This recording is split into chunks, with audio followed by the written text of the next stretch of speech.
Welcome to 10 Minute Marks, episode number 34. I am Jeff. And I'm Paul, and today we've basically got the comparison between WWE and TNA, this last Raw and the last Impact, and how they fare. And surprisingly and thankfully, TNA is becoming better. And I know we've criticized TNA a lot in the past, but they had a near home run show. To start us off, Jeff. I liked Impact a lot this past couple weeks. There's a few little quirky things that I found a little bit wrong. First thing was and this kind of goes back to the Attitude Era, the World Heavyweight belt, especially with like the Corporation and their rivals at the time or whoever it was, and the fact that their titles meant power. Okay, why do titles mean power? You know, and leverage, as Eric Bischoff was saying. Yeah. Why can't they just be titles to make up who's the best? I mean, why do they have to mean power? You could have said prestige, maybe. Right. Would have been better than power. Right. Or, you know, he was saying leverage isn't something you can't take away from in court or something. Jeff Hardy going to court right now. If the judge sees fit to throw him in jail, guess what? He's not taking the belt with him. One general idea. In the last pay-per-view for TNA, they had a casket match between the Pope and Abyss. I don't like casket matches. They do more harm than good sometimes. A lot of times. I remember Royal Rumble 94, the really cheesy thing with The Undertaker making an appearance in his casket when he was in there. How many years was Shawn Michaels out of action because of a casket match? I don't like casket matches. I mean, they've run their course. You know, and that whole segment with the Pope doing the strobe light in the casket, I thought they could have done that way different. The Pope, I love you, but you're not God. Yeah. And I think this is going back to like 94 when the Undertaker changed his gimmick. I think the Pope is going to as well, but I just think they could have done it so much different. You know, maybe had the Pope come out of his casket and get on a riser or something and then rise above it. And, you know, keep a shroud of mystery over his new gimmick somehow. Still having the dancers out there and have them speak live. That's just a small thing that, you know, I thought they could have done different. And then they could have had like the crowd go, "Amen, Pope," or something, like get them into it a little bit. Yeah. Makes it feel like they're at a revival. Exactly. Two minor points. I didn't like Jeff Hardy's face paint, and I thought it was funny that Matt Morgan had like a plastic pipe in the ring and they made it out like it was real. But that's just minor. I'm just picking on it. I love the new Team 3D feud. And originally I was a little skeptical because there were some minor points with it. Right. That wasn't cleaned up. Right. But the addition of a new Devon that was good. It was a really good way to draw heat for Bubba. Right. That was excellent. It was a decent match against Inc. Right. And it wasn't just some jobber squad. Right. It was actually legitimate. It was a legitimate tag team. I like that they actually got to face a legitimate tag team and lose instead of some job. Yeah, like you said, a job squad. Yeah. I love the Morgan Anderson promo. And one of the things I really liked about it was on past episodes you see me bitch and moan about how they just play off concussions as nothing, and you know that seems to happen a little bit more in TNA, the chair shots and things like that. Right. During their promo, which was great in itself because here are these two guys at odds because of Bischoff, and they're both baby faces, and they're saying these things that aren't heel, but they're really close. Right. And during the exchange, Anderson says something like, "Yeah, because I got an owie," because referencing Jeff Hardy in the chair. And Morgan interrupts and says, "That's not an owie, that's a concussion, that's a big deal." And I thought, thank you. Yeah. What a way to smooth over the past stuff. I think you guys need to do that a little bit more. It's great. I love you guys. And I like the way they're playing it like, okay, who's going to turn heel? Yes. You know, with Anderson and Morgan, you never know which one's going to go heel, or if either one of them are. And that's part of the intrigue of it. I mean, I thought it was a brilliant promo, too. Everything that was said, and it could be thought that, okay, is Morgan really concerned about Anderson, or is she just trying to bypass Anderson to get another world title shot? I thought it was brilliant. 2 thumbs up. I mean, I thought that was a great promo, too. One of the things I really, really liked, and I love the commentary as well, the main event was the Knockouts cage match, which was between Tara, a.k.a. Victoria, and Mickie James. So automatically, they're both somewhat veterans, or at least Tara's definitely the veteran. Mickie James is just over the hill. And it was a really good match, but two, they put it at the main event, and they made a big deal about it during the show. And during the match, Taz said something like, well, not to knock on women, but you don't usually see them in the main event.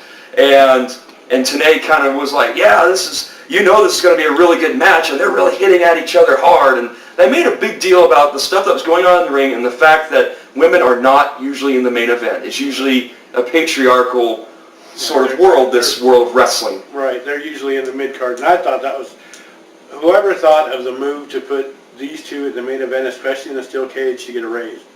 I mean, I thought it was brilliant. I love this main event. Nice alternative to WWE. Exactly. It's something they can definitely throw in the face of WWE. All right, if your divas are so sexy and smart and powerful, how come they're not main event? How come they're not in a steel cage? And the great part was this was two WWE veterans in there. And it was an awesome match, and I loved it. I loved the fact that it was a main event. I thought it was a brilliant move. Because now you've got something you can go up against the WWE. And we've been one to say, the knockouts to us are a lot better than the divas.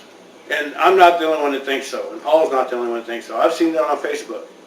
You know, I've seen it on like WrestleZone. I've seen it on, you know, various other sites that I go to talk to people about wrestling. I thought this was brilliant.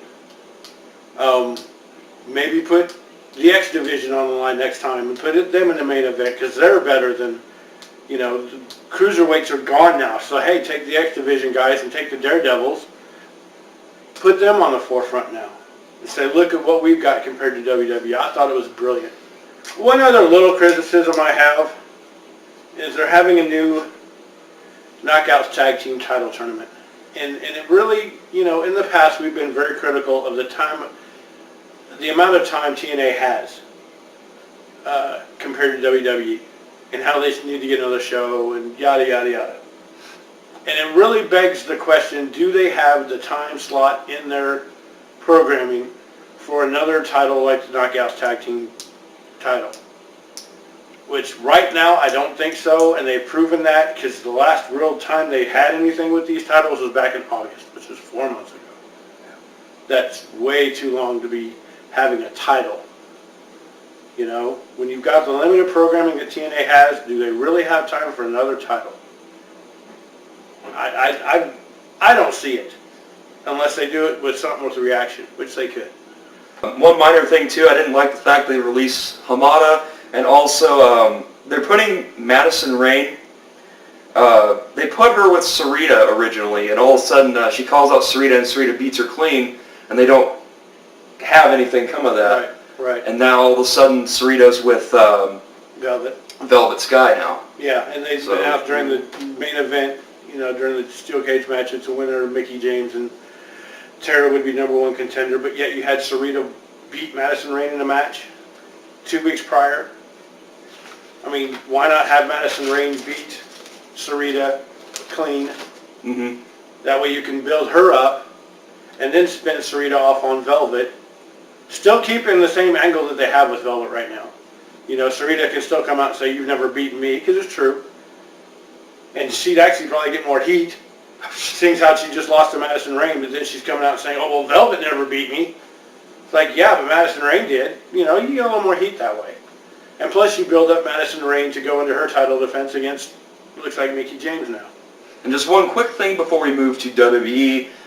They had the thing where Rhino was basically betrayed by Bischoff, and it was a decent little segment. And so now, this storyline I was kind of shaky about, I'm a little bit intrigued by. So where's Rhino going to be? Is he going to be a babyface again, or is he still going to remain a heel?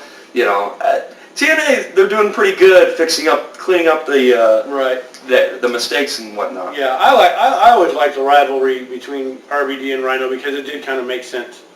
You know, Rhino comes out to Tommy Dreamer and says, you never looked after me and my job, but yet Eric Bischoff has offered me a contract, so I had to do what I had to do. And now all of a sudden Bischoff's turning on Rhino, and I think that's great. You know, and like he said, they're starting to clean up the little things they were doing wrong before. Mm-hmm. I really think so. They're really I think they're starting to notice things and say, okay, this doesn't fit here, or maybe not, you know, maybe not. you know, maybe this is all just flowing, but to me, the whole show is just flowing a lot better than it used to. Feuds are making sense. Even ones like Team 3D, which we've seen twice before, that never really did anything, they're starting to do something with and make something out of it. I mean, I think it's great what they're doing. And I like the fact that they're keeping the Anderson, Hardy, Morgan feud going. You know, because that's something else we've always griped about is the way they like to keep feuds short and not really give them much build-up and then just, you know, have your blow-off match. I like the way they're doing the world title picture right now. And then you've also got RVD kind of on the outside looking in right now, getting ready to make a move. So I think TNA is doing a much better job than WWE is right now. Much better.